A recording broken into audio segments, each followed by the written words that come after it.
안녕하십니까. 9월 24일 화요일 OBS 뉴스 오늘 시작합니다. 오늘은 1타 시사 최재성 전 청와대 정무수석과 함께합니다. 어서 오십시오. 안녕하세요. 오늘 윤 대통령과 여당 지도부가 만찬을 갖습니다. 윤 대통령과 한동훈 지도부 간의 만찬 국민의힘 전당대회 직후였죠. 7월 24일에 이어서 두 번째 자리인데요. 이 자리에 쟁점으로 떠오른 단어가 있습니다. 바로 독대입니다. 대표적인 친윤이죠. 권성동 국민의힘 의원. 누가 독대를 흘렸느냐 이 얘기가 좀 논란입니다. 한동훈 대표 측에서 만나기도 전에 독대를 요청했다. 한동훈 대표 측 언론 플레이 너무 잦은 것 같다. 그리고 친한계의 반응도 함께 보도록 하겠습니다. 박정하 당대표 비서실장. 독대 요청 의도적으로 외부에 사전 노출한 바 없다. 이런 입장을 계속해서 반복해서 내고 있습니다. 사실 독대에 대해서 언론에 알려진 것이 지난 21일이었습니다. 이때가 아마 체코 순방 당시에 돌아오면서 윤 대통령이 이제 비행기에 타고 있을 무렵이었고요. 두 번째가 이제 한동훈 대표를 비롯했던 친한계 인사들이 라디오에서 나와가지고 자꾸 불편한 얘기 한단 말이죠. 김 여사의 사과에 대해서. 그러다 보니까 이거 혹시 한 대표 쪽에서 흘린 거 아닌가, 독대 얘기 어떻게 보시는지요? 이거는 의도적으로 흘렸든 안 흘렸든 한 대표 쪽에서 나왔다고 봐야죠. 우선은 대통령과 여당 대표가 독대하는 게 뉴스가 되고, 심지어는 독대한 게 뉴스가 아니고, 독대를 할 거냐 말 거냐가 뉴스가 아니고 독대 요청했다는 것이 뉴스가 되는 거는 처음 보는 것 같아요.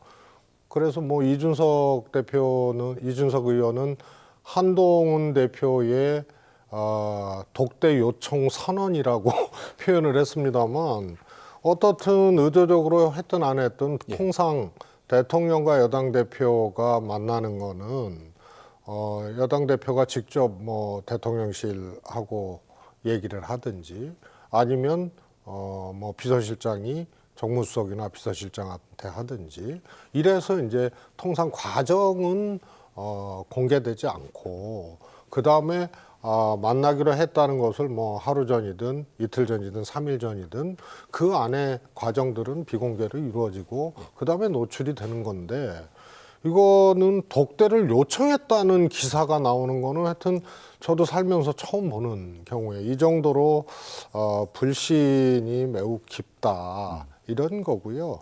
책임 여당이고 이 국정운영의 컨트롤타워 대통령 아니에요. 이 두 분이 집권 여당 대표와 대통령이 이런 정도의 관계면은 이건 매우 심각한 거예요. 그래서 갈등을 넘어서는 이거는 문제다 이렇게 보고요.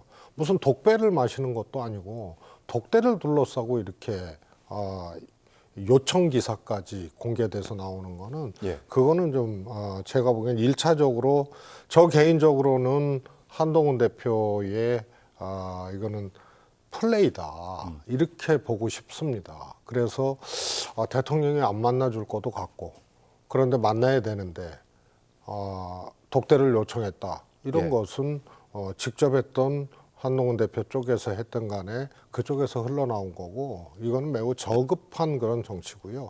이런다고 해서 대통령이 또 걷어찬 거는 이것도 제가 보기에는 썩 보기 좋지 않은 장면인 것 같습니다. 네, 어떻게 보면 대통령실 입장에서는 이렇게 대통령이 비행기 타고 오는 중에 기사가 떴단 말이잖아요. 대통령도 그때 아마 비행기 안에서 보고를 받았을 겁니다. 기분이 좋지 않을 수밖에 없는 상황인 건데 한동훈 대표는 왜 이런 방식을 택했을까? 대략 이런 것 같아요. 소위 말해서 친윤 정치인들은 한동훈 대표 쪽에 이게 언론 플레이다, 대통령을 곤혹스럽게 만드는 거다 이렇게 얘기를 하고, 또 야당 정치인들도 그렇고 관전자들은 그런다고 대통령이 옹졸하게 안 하느냐 이렇게 얘기를 하는데요. 저는 조금 다른 해석이에요. 제가 윤석열 대통령 입장이 돼도 이거는 매우 불쾌한 거거든요.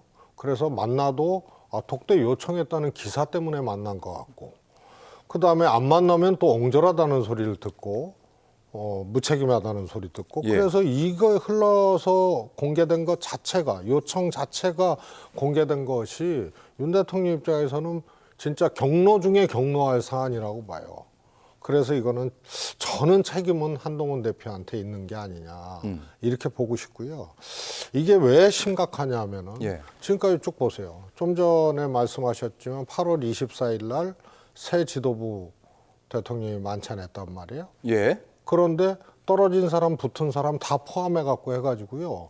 통상적인 대통령과 여당에 선출된 새 지도부의 미팅하고는 완전히 다른 그림이었어요. 예. 나경원 의원도 갔죠. 윤상현 의원도 갔죠. 그래서 뒤죽박죽이 됐거든요.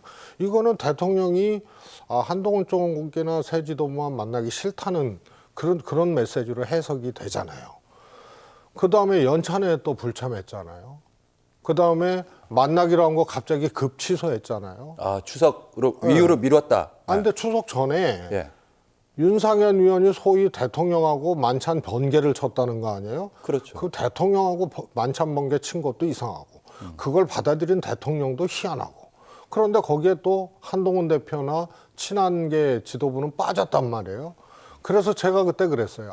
이거는 번개 만찬 한동훈 대표 빼고 했다가 결국은 안 만날 수 없을 거다, 한동훈 대표하고.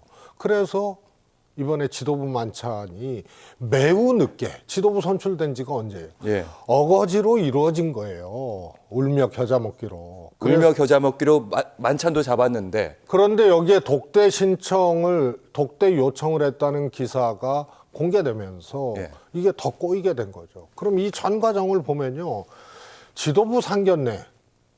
이거는 통상적으로 여당이든 야당이든 다 하잖아요. 근데 이것도 막 우여곡절이 있게 꼬이고 그래서 추석 이후 오늘로 됐는데 여기서 또 독대 요청으로 또 한번 또 파열음이 나고 그래서 세상에 이런 기본적으로 늘 만나고 언제든지 만나야 될 사이인데 예. 대통령과 여당 대표가 근데 이거 지도부 인사를 지금 하는 셈이에요 지금. 그러니 이게 엉망진창이고 정말 국민들이 보기에 야 이래가지고 어떻게 국정 운영을 하고 어떻게 여당과 대통령을 믿고 나라를 맡길 거냐 이런 생각이 들 수밖에 없는 아주 이 단편적이지만 확실한 풍경들이라고 봅니다.